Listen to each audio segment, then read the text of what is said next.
Welcome back to the YouTube channel Malawi Cameras. Mlibanji konse kumene iniyo mwali. So anyway, mama wabwino.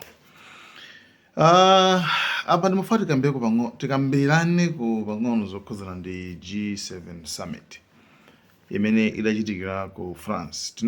Tinakambako zokhuzana ndi G7 countries pali maiko kwana 7 amene economy yawo ndi yabwino mangungungu, so amakhalanga kuti maiko aja like ndima power, like global powers, you know, ngati mizwanya. So iwowa amakhala ndi mkumano. So summit imeneyi inali ku dziko lija la France kumene Trump amayankhulaso zambiri zokhuzana ndi nkhondo ya Iran chani, okay? So maiko amene ndi chani? One, tili ndi America, tili ndi UK, tili ndi France, tili ndi Italy, Germany, tili ndi Canada. Yeah, yes, I think it's taken. So maiko amene walitu anali kokambirana kumene koko. Komabe sikuti amangopita okha, amayitananso maiko ang'onoang'ononso. Nde ngati especially kwa Africa anatenga William Ruto ndithu makamaka Emmanuel Macron, president of France, amankonda William Ruto. Chifukwa chani amankonda? Chifukwa kuti yeuja ndi chidole ndithu, okay? Chidole cha azungu, chidole nde amantembenuza, amansewelesa amene angapangire mbasa nangasi nthawi zonse iye amafuna kupanga please kwa kondweretsa azungu aja. So especially France, France ndiye mankonda kwambiri. That's why, you know, pompanoso Emmanuel Macron anali ku Kenya. Ndiye apa tifati kamene zaziwiri zimene zinachika kumene koko. So choyambirira tikambe nkhani yokhuzana ndi Meloni, prime minister wa dziko la Italy, ndi Trump palisi kukanganaso. Akuti Trump anapeka bodza akuti prime minister amafuna George Meloni amafuna atenge picture ndine kuti achuke nangasi sakutchuka panopa after anatataye ife sanka kuti anatekaniza base yawo ku Italy kuti tipange attack dziko la Iran. Ndiye panopa basi popularity yake kuchemba kwambiri, ndi amafuna chembeleseko ndi ineyo, nde basi nango miyankhula basi, you know, something, you know. Like at Trump. Nde yeuja George Meloni anazana kuti makulu tasiyani kupeka bodza limene lopanda nzeruso. Like ineyo kuti ndichuke kapena njani, sindikupengera kuti pakanga jambulise ndi Trump. No, it's not like that. Komanso nkhani kwa ma base ako America, military nawo ku Italy, ako America, zimayendera malamulo kuti mugwisa ntchito morani. Suti ngangolola kuti basi pangani mwakuti ayi imene ndiyo sabwira. So mkangano pakati pa Trump ndi Giorgia Meloni, prime minister wa dziko la Italy, ndomenewo pakazina fezo liye zinamunyasa. Giorgia Meloni anandi trip ku America kupana ikansula. Well, some things deserve an immediate response. Donald Trump's statements are completely made up. I'm frankly astonished. I don't know why the President of the United States behaves like this towards his allies. It is not the first time, moreover. I can only say it is disappointing that he does not show the same determination with the enemies of the West and of the United States, whose leaders he instead treats with far greater indulgence. There is one thing he should remember. Neither I nor Italy ever beg. So zina ndizimenezo. Atafika Trump anachedulapo maiko ena osatafika mene kuchako ati kungofika I'm the boss. Nsimaziwa mfuna molalo nkulucha. Anyway, izozo nzako azungu. Tikambiza kwathu kwa Africa. Kumene kuchako napita William Ruto ochoka ku dziko la Kenya. Amene wawa ndaonako zinthu zofananirana ndi debate imene machitika pakati pa Phunziro Mvula komanso Dennis Mahata. Ndaonako zina zakeso. Remember tinauzanako pano nkhani yokhuzana ndi kuti modzi ndapeka umboni noti limodzi mwa maiko amene amatsatira bwino kwambiri IMF ndi World Bank ndondomeko zina maika mupangeizi limodzi mwa ilo ndi Kenya chabe kuti pakadali pano pazona ngati zamba kuvuta koma no ma decades akhala nthu akutsatira bwino kuyambira 1980s mpaka 1990s akhala kutsatira bwino kwambiri ma policies awo malamulo timati global institutions chabwino koma pamene anapita apa anayankhula kwa atolankhani anayankhula video ina yake ndithu ndikupatsani video yosadandaula anayankhula paona kuti I think ifeyo ndabwera ndi mapemphoso kuno ndabwera koma ndabweranso ndi mapempho okay ndabweranso ndi mapempho akuona kuti pakufunika tipange shift tisintheko zinthu potengera ndi ubale wathu umene ulipo pakati pa ife kwa Africa komanso ndi azinzathu mene kuthandiza kuti azungu amenewo chabwino so mkulu ameneyo amanena kuti tichoke ku dependence tisamadalire okay tikhale ma partners osati kumadalire iwowa pafunika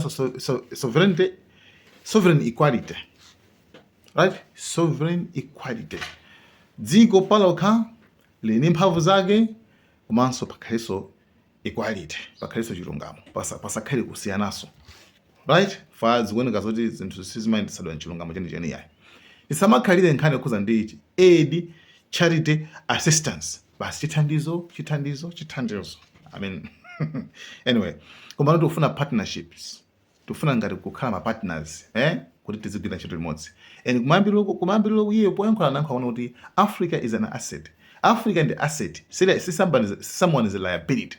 Okay, Africa and the asset meaning kunzi the asset chinthu chimene kumachokera kwa ndalama chinthu kumene ndalama zimachoka kuti kumene kucha chimapanga produce ndalama si chinthu chongokhala basi nkumangodya ndalama za wanthu no pamene mvana bwino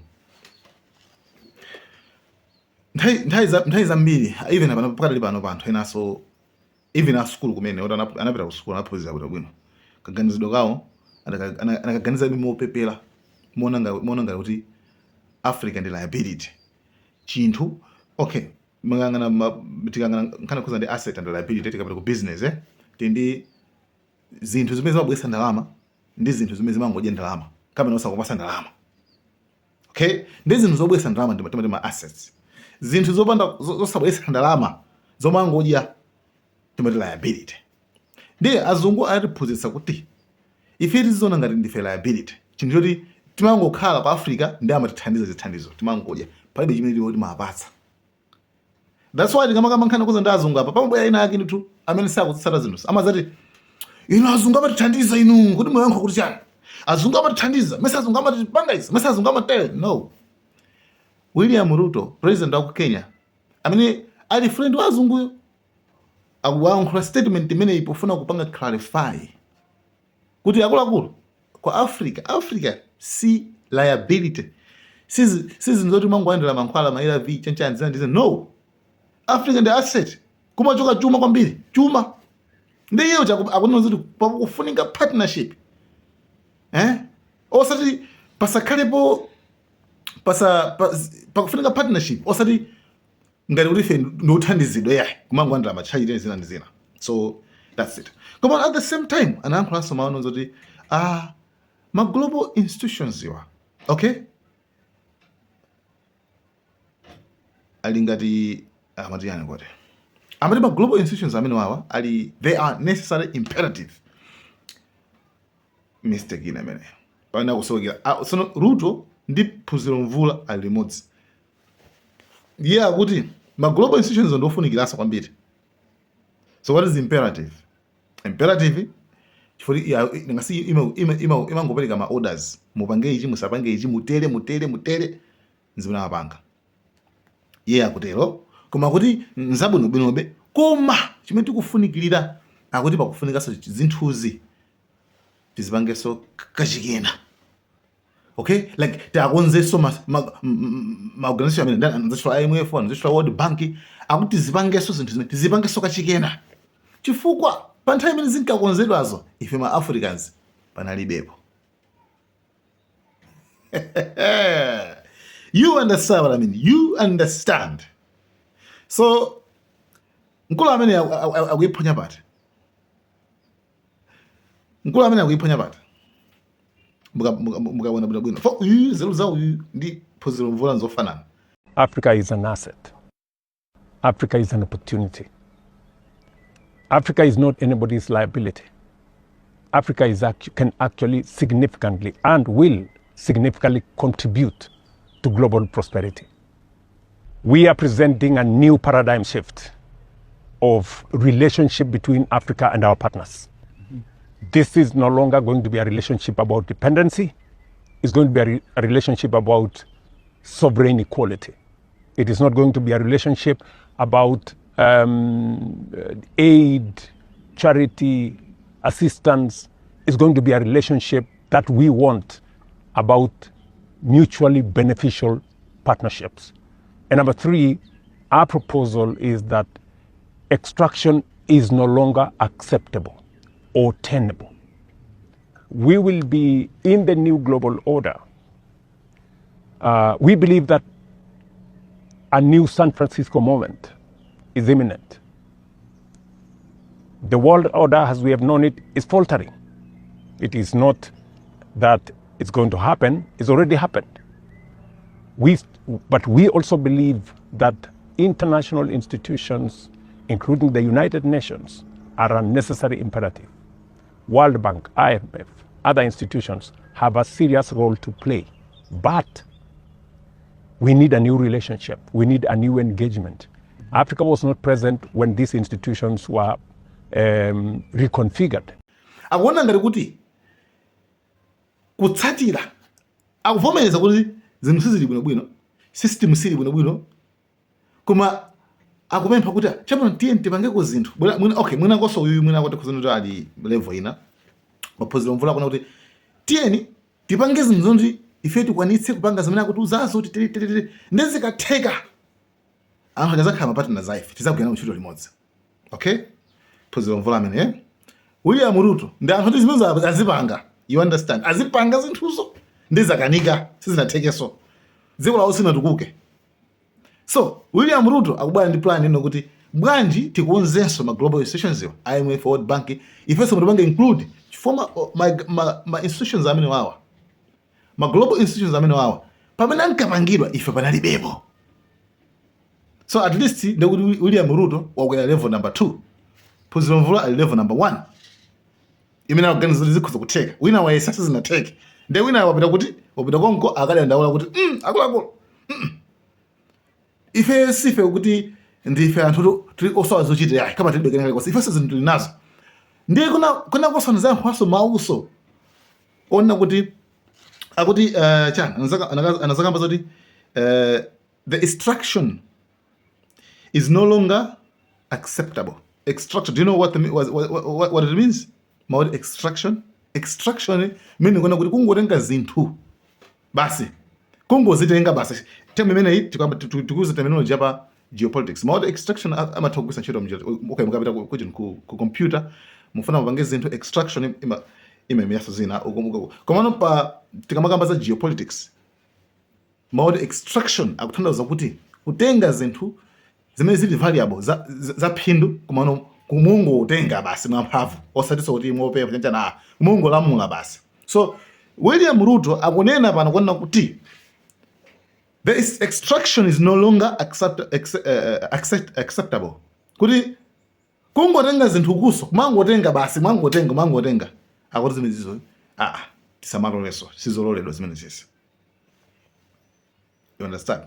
So apa tipeza kuona kuti ajina Dennis Maharaja anapanga kali cheki system yonse ndikuona kuti no iyi singagwire completely singagwire koma sikuti afuna so amenyane nawo so kuti tene sife so amphamvu mumvese Dennis Maharaja koma kuti bwanji ife tisamapite ku mtsinjeko chifukwa kuzoza kuti kulichane kuli mikango koma tingopanga kachitsime kwathu konkono kupanga create maminerals resources amene alipo komatikapo malamulo athu on our terms oti ife azitipindula anu ake ife posafuna kuti iwaje asa atiuze zochita chifukwa anthu maiko amaoneka ngati ndi ufulu koma ufulu alibe pa zinthu zawo zimenali nazo. Therefore pamene maonera summit imeneyi naganizirapo kuti no actually nkhani iyi kungofanana ndi exactly ndi debate imene tinali nayo ija. Inu pamene papa mukuona bwanji William Ruto kufika kumene kuchako? William. Yes, my brother. How are you? I'm good. And you? You have beautiful weather here. Kenyan weather. I think you got some of this from Kenya. Hello. Thank you.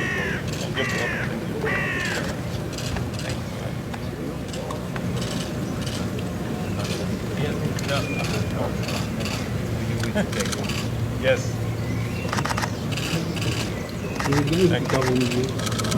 Thank you, bro. Azunguru pachakakhala kukonda ndichocho. You see, so guys, nkhani ndimene agenya zinthuzo ayisera zavuta. Komano the question is, do you think inu mene mukuonera mukuona ngati azungu angavomere zimene nzeru za William Ruto? Like, do you think azungu angavomere zimenezo? Kuti basi William Ruto wana kuti ife tisinthe zinthu zazo ndezi tisinthe mere timachitira kwa Africa basi. Do you think by words just like that angamuvomere? Iwo amachita kunena kuti ife tachita kukonza zinthuzi. Nawo pasani Nicholas French economist amene achita kuti kwa Africa anthu timasiya choncho azikhala amene akhaliramo chonenga timatofuna ife ndi chinthu chimodzi tizingotenga ma minerals acha mpaka tizingogwisa ntchito. Guys, thank you so much, mama cameras.